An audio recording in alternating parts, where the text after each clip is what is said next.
वैसे अभी हम लोग पढ़ेंगे माइटोकॉन्ड्रिया के बारे में। तो सबसे पहले हम जानेंगे कि माइटोकॉन्ड्रिया जैसे ही आता है तो माइटोकॉन्ड्रिया के बारे में सबसे पहले इसकी क्या क्या कैरेक्टरिस्टिक फीचर्स होता है। सबसे पहले हम इसके फीचर्स के बारे में जानेंगे कि क्या क्या फीचर्स होते हैं इसके। तो सबसे पहले इसके फीचर्स के बारे में अगर हम बात करते हैं तो इसमें देखा जाएगा कि माइटोकॉन्ड्रिया जो होता है ये double membrane bonded rod shaped organelle होता है। किसने डिस्कवर किया है माइटोकॉन्ड्रिया को? तो अगर हम बात करेंगे माइटोकॉन्ड्रिया का डिस्कवरी का, तो ये माइटोकॉन्ड्रिया डिस्कवर किया गया था कार्ल बेंडा के द्वारा। कार्ल बेंडा के द्वारा कब डिस्कवर किया गया था? कार्ल बेंडा इन 1898 1898 में कार्ल बेंडा ने माइटोकॉन्ड्रिया का डिस्कवर किया था। लेकिन सबसे पहले बच्चे, सबसे पहले अगर बात किया जाएगा तो सबसे पहले ये माइटोकॉन्ड्रिया के बारे में किसने बताया था? रिचर्ड अल्टमैन ने। और इसी माइटोकॉन्ड्रिया का नाम उन्होंने दिया था बायोब्लास्ट। बायोब्लास्ट नाम उन्होंने क्या दिया था? बायोब्लास्ट। किसने नाम दिया था? अल्टमैन ने। RICHARD, रिचर्ड अल्टमैन ने सबसे पहले माइटोकॉन्ड्रिया के बारे में बताया था। लेकिन बाद में यही बायोब्लास्ट का नाम सबसे पहले किसने टर्म कॉइन कर दिया माइटोकॉन्ड्रिया के बारे में? तो कार्ल बेंडा ने। अगर पूछा जाएगा कि सबसे पहले माइटोकॉन्ड्रिया टर्म को क्वाइन किसने किया, तो सबसे पहले क्वाइन किया था कार्ल बेंडा ने 1898 में। दूसरी चीज़ हम बात करते हैं इस माइटोकॉन्ड्रिया का, तो ये माइटोकॉन्ड्रिया जो होता है इसको हम power house of the cell भी कहते हैं। Power house of the cell इसको कहा जाता है, या फिर इसको हम स्टोरेज बैटरी भी कहते हैं, क्योंकि एनर्जी इसके बॉडी में स्टोर होता है और यहीं पे इसका सिंथेसिस होता है। तीसरी चीज़ हम बात करते हैं, it's inner membrane is deeply folded in order to form crista. यानी कि माइटोकॉन्ड्रिया का जब हम लोग डायग्राम देखेंगे तो उसका इनर का जो मेम्ब्रेन होता है वह डीपली फोल्डेड होता है, जिस डीपली फोल्डेड को क्रिस्टा कहते हैं। और eight the top of Crysta there is a spherical body that is called oxysomes, and that is the ATP generating assemblies present on the crista of mitochondria where the synthesis of ATP takes place।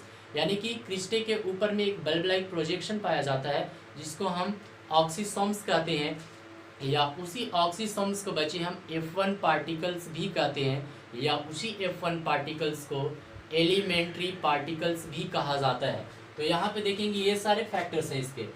The fluid which is present in mitochondria, mitochondria के अंदर में जो fluids पाया जाता है उस fluids को matrix कहते हैं, या फिर इसको माइटोकॉन्ड्रियल मैट्रिक्स कहा जाता है।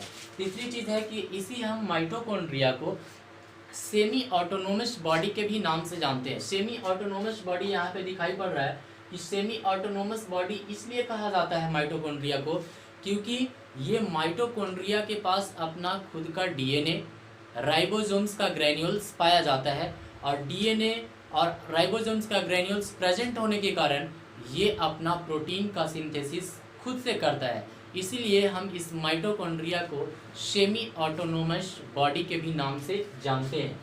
तीसरी चीज़ है it is present in plants and animals. ये जितने भी प्लांट्स और एनिमल्स होते हैं सारे में माइटोकॉन्ड्रिया पाया जाता है। अब हम क्या करते हैं कि इसकी डायग्राम की बात करते हैं। तो डायग्राम में हम लोग देखेंगे कि इसका स्फेरिकल बॉडी होता है। स्फेरिकल बॉडी यानी कि इस तरह से इसका एक बॉडी होता है और ये डबल मेम्ब्रेन होता है।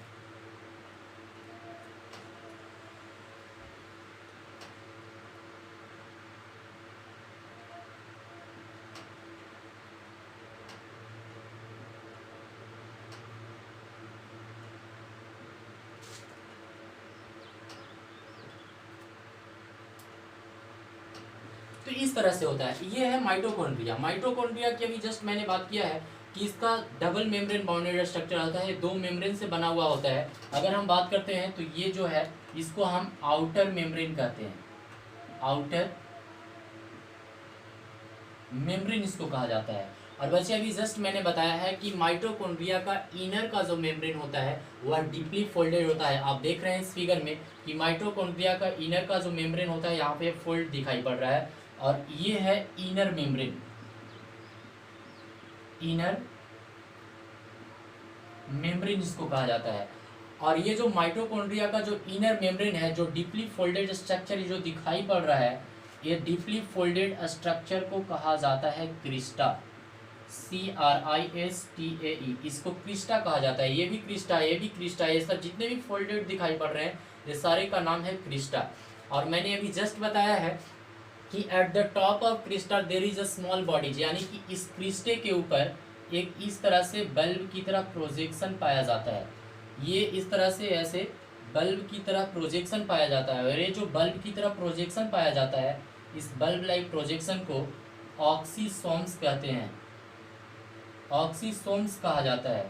और इसी ऑक्सीसोम्स को बच्चे हम लोग F1 पार्टिकल्स भी कहते हैं, F1 पार्टिकल्स भी इसको कहा जाता है।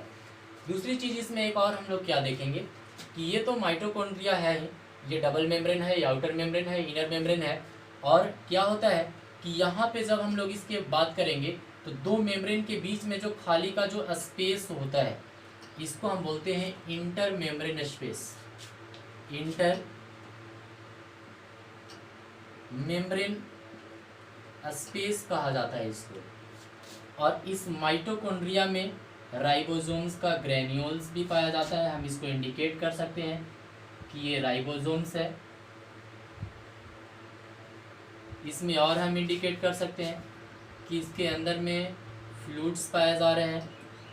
तो इसके अंदर में जो फ्लूइड्स पाया जा रहा है, माइटोकॉन्ड्रिया के अंदर में जो फ्लूइड्स पाया जाता है, अभी जस्ट मैंने बताया है कि इसको मैट्रिक्स कहा जाता है या फिर इसको हम माइटोकॉन्ड्रियल मैट्रिक्स कहते हैं। तो हम लोग इंडिकेट कर सकते हैं कि ये है माइटोकॉन्ड्रियल मैट्रिक्स, इसको माइटोकॉन्ड्रियल मैट्रिक्स कहा जाता है। एक चीज़ और हम लोग इंडिकेट कर सकते हैं इसमें कि इसको हम यहाँ पे दिखा सकते हैं इस तरह से कि ये जो है ये डीएनए है। तो ये बच्चे हैं माइटोकॉन्ड्रिया का डायग्राम। माइटोकॉन्ड्रिया में भी जस्ट हम लोगों ने बात किया था कि ये है दो मेम्ब्रेन से बना हुआ होता है, आउटर मेम्ब्रेन और इनर मेम्ब्रेन। इसका इनर मेम्ब्रेन जो होता है डीपली फोल्डेड होता है, जिसको हम लोग क्रिस्टा कहते हैं। At the top of crista there is a bulb-like projection that is called oxysomes और F1 particles और elementary particles इसको कहा जाता है। और इसको हम ATP generating assemblies भी कहा जाता है, क्योंकि इसी ऑक्सीसोम्स में क्या होता है ATP की सिंथेसिस होता है।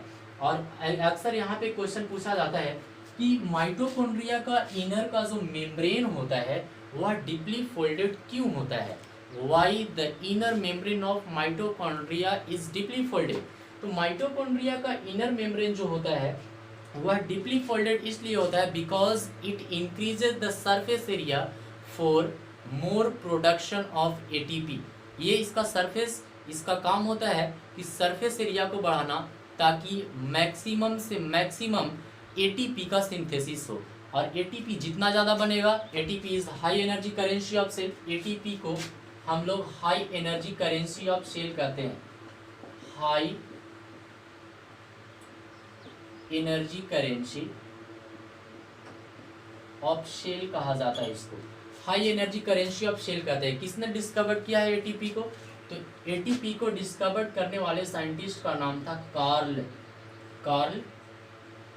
लोहमान। कार्ल लोहमान ने सबसे पहले एटीपी का डिस्कवर किए थे इसको। और इसी एटीपी को हम high energy currency of cell भी कहते हैं।